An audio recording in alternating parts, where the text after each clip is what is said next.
pilot over there. He brings a lot of knowledge to younger drivers, but sometimes you need drivers that are closer to not only your experience level, but closer to your age and closer to, performance level, so that they can work on one another and make one another better. And I think that will help next year with Tyler Reddick. I don't see him moving on. I don't see him going to Homestead at this point. They may have a few runs between now and the cutoffs with the round of 4. But I at this point, I just don't see him moving on. Well, we'll certainly see how it all pans out. Let's move on over to the Monster Energy Series. And before we get into the round of 8 with them as well, what do we know about Kurt Busch and his future, where he's going to be at in 2019, or do we know? Kurt Busch, there's been a lot of rumors that have swirled around in the fact that Monster Energy is looking to move away from Stewart-Haas Racing, that they're looking at going to Chip Ganassi Racing. Jimmy McMurray, he's out of the car. He won't be in that car next year. However, that could potentially move Kurt Busch over there. But there is continuing talks that seem to be going on in the background on who's going to go where. And a lot of this is really surrounding the fact of where Daniel Suarez goes. You've got Martin Truex Jr. that's going to that 19 car, but the key to this is that where does Daniel Suarez go? The sponsor is tied into Joe Gibbs Racing Arias at this point. I think that there may be some possibilities that they're looking at an exit plan. This would involve Carlos Slim, who has backed Daniel Suarez for a majority of his career through various different businesses that he owns. And if there is an exit plan, if there is that removal of Daniel Suarez and the sponsor that was rumored to go in the 95 car, which is now going to be Matt DiBenedetto, I think that hinges on where Kurt Busch goes. Kurt Busch may find a way to work another 1-year extension over at Stewart-Haas Racing, and then see Daniel Suarez go to Chip Ganassi Racing. But really, a lot of this depends on and hinges on where does Daniel Hemrick go and how that exit plan from Joe Gibbs Racing, sponsorship-wise, is going to all pan out.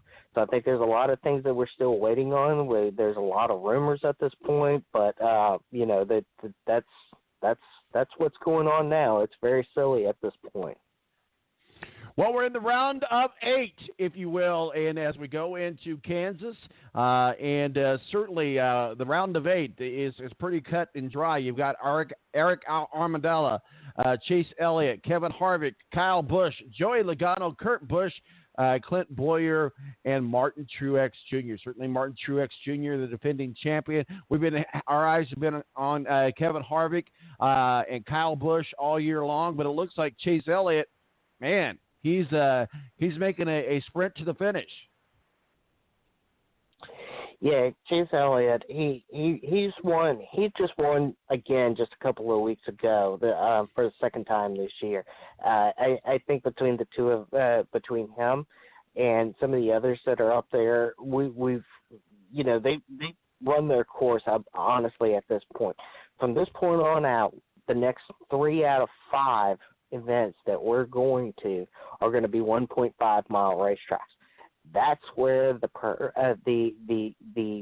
drivers that we've seen, Eric Almirola, the Chase Elliott's, Brian Blaney's of the world that have won at events, that's where some of their consistency is going to end. These 1.5 mile racetracks play very well into the hands of the Kevin Harvick, Kyle Busch's, and the Martin Truex of the world. And I think this is where we see those drivers, or those 3 drivers, potentially come to the top. And that's providing the fact that, Martin Truex Jr. is able to keep himself in this round after the cutoff at Kansas this weekend. We've got drivers obviously below that line, sitting right above the line, so there's a lot of fluid. They can be very fluid at this point. But I would look at some of these drivers that we've seen perform very well, and we've seen the Chase Elliott's and the Ryan Blaney's and the up and comers come to the top of the mountain throughout the various points of the season. But we're coming down to a point where many of these tracks and many of these events played very well into the hand of three dominant cars this year. Let's talk a little bit about Jimmie Johnson, just because he's Jimmie Johnson, and I think a lot of people might subscribe to this theory that he's the next big name to retire. Although a lot of people say he's going to be around, I think one of the things that we saw at the end of the race was Charlotte kind of really shot him in the foot as far as getting his 8th title. Obviously, it ruined him. It kicked him out of the playoff scenario. We're seeing stuff like that with Jimmie Johnson. Jimmie Johnson says he has no regrets, but I'm just curious as to your thoughts on the future of the great Jimmie Johnson. Jimmie, a lot of people, think that Jimmie is going to hang around this sport and just hang on for quite some time. Jimmie Johnson is in good health, and there's no doubt about that. Physically, he's in very good health, but his driving career is coming to an end, and that's a lot of people is going to have to come to grips with that fact. Whether it's one more year or 2 more years, his driving career in NASCAR is coming to an end. He is not going to win that 8th championship. We've seen the decline in the performance over the last 2 years. He's on a 50-plus winless streak. This is something that he has never had in his career. His performance, while has bright spots, there's been plagued all season long by just continuous issues. Some of not of his own doings, some things that he's put himself in position for that, like over at the Roval, he was overly aggressive to some extent. He made comment that if he wasn't as aggressive, he would probably be moving on. You have to give him credit for being aggressive, and that is something that many drivers would not have done. And Jimmie Johnson tried to make the car stick, and it just didn't work out. So you've got to give him credit on that fact. There's no doubt that he cannot drive a car in any series, to be honest with you. But his driving career is coming to an end. Lowe's is moving out into a smaller role, if a role not at all.